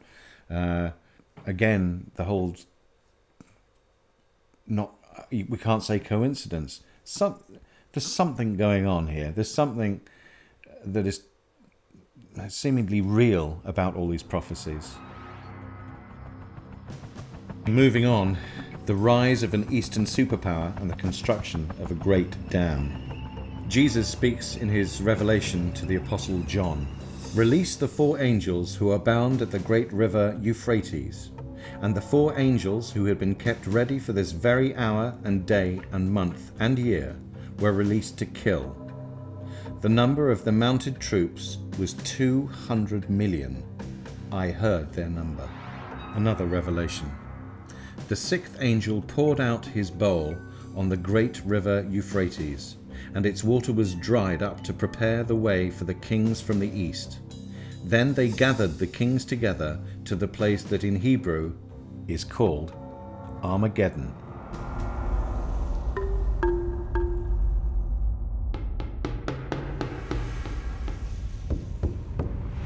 In terms of the technology and the dam and the drying of the Euphrates, it's uncannily spooky that could be done now, and again, how that could have been predicted. I don't know, what do you think? Well, here we are, here's the big one. Armageddon and the day the earth will stand still. Jesus speaks in Revelation 16 verse 16. Then they gathered the kings together to the place that in Hebrew is called Armageddon. Jesus speaks as quoted by Matthew. For then there will be great distress, unequalled from the beginning of the world until now, and never to be equalled again. If those days had not been cut short, no one would survive. But for the sake of the elect, those days will be shortened. There are all sorts of ways in which one can cut the cake, if you like. You could say, for example, that the Americans and Russians, between them, possess 96-97% of the world's nuclear arsenals. In that sense, if there was going to be an accident or some war and all-out nuclear exchange, then it's most likely to be between those two. Out of the states with nuclear weapons, it's very difficult to pin, though I would say of them, Pakistan is probably the biggest problem. But then again, Israel, I haven't mentioned Israel. Israel exists in a very difficult relationship with its neighbours, and although none of its neighbours yet have a nuclear weapon to balance them, and nobody really seriously thinks that Israel will launch nuclear weapons anytime soon, it could very quickly get into some sort of conflict situation where nuclear weapons may come into play. That's more likely the closer Iran gets to acquiring a nuclear weapons capability. And that Iranian-Israeli relationship is one that I think we need to watch over the next few years as a potential spark point.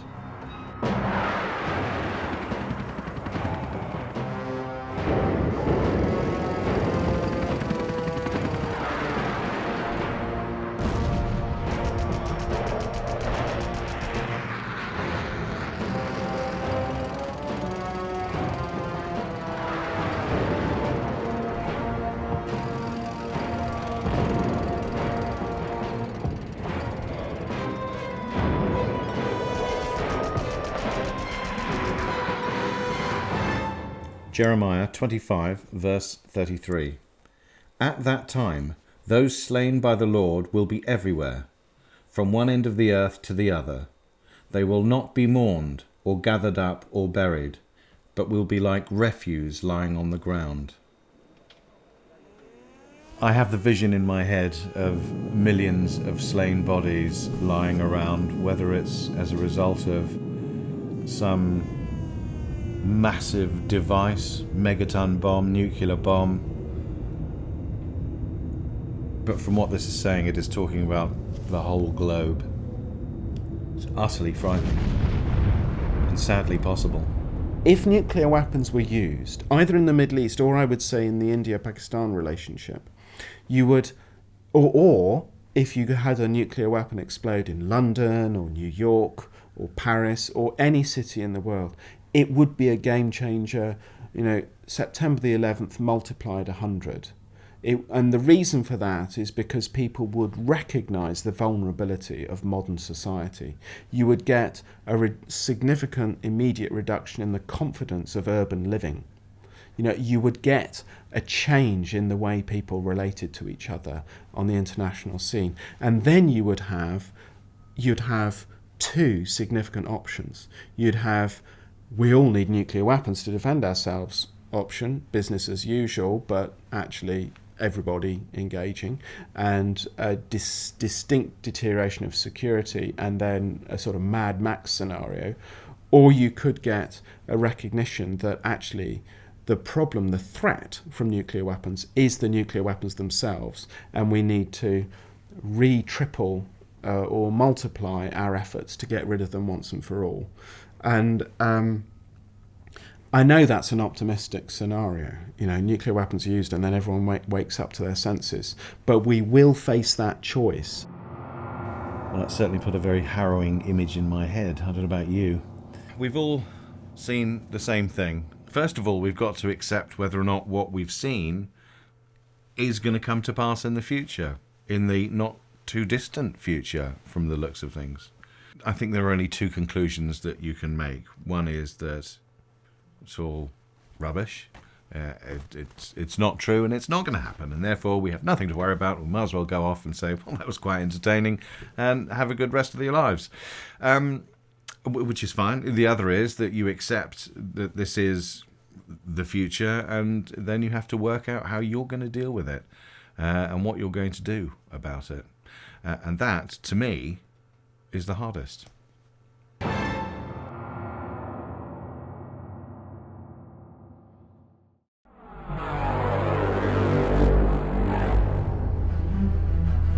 Why do we believe what we believe? According to the Bible, the beautiful planet we call Earth was at one time created perfect. Tragically, the rebellious actions of man have left our world broken. With paradise lost, human history records a painful journey of survival and a quest for answers to life's greatest questions. This 12-part systematic journey of the Judeo-Christian faith begins in Genesis with questions on origins. Where did life come from? Ending in Revelation and the eternal hope for all who have put their trust in God. Powerful presentations from academics and scholars discuss the debate on origins. How did we get here? Does science provide the answers? Regarding intelligent design, who or what is responsible? And for what reason, if any? What do the 66 books of the Bible actually say? What is biblical prophecy? how does it differ from the visions of Nostradamus? Who is Jesus of Nazareth, and why the bloody event that took place on a cross? What is a Christian? Why does Jesus say, "Many are called, few are chosen"? Angels and demons, are they real or imagined? And what are the great warnings of spiritual deception? Understanding biblical interpretation and the views of the early church. And what is the end of the age? We live in a world that has unprecedented access to knowledge. The information superhighway has opened the door to any and every subject you could imagine. Yet with such access comes the need for great discernment, and reasoned thinking has never been more important than it is today. Packed with interviews, film, illustrations, graphics, the Lamplight Project will help empower you to make informed choices about why you believe, what you believe, about God, the Bible, and the world in which we live.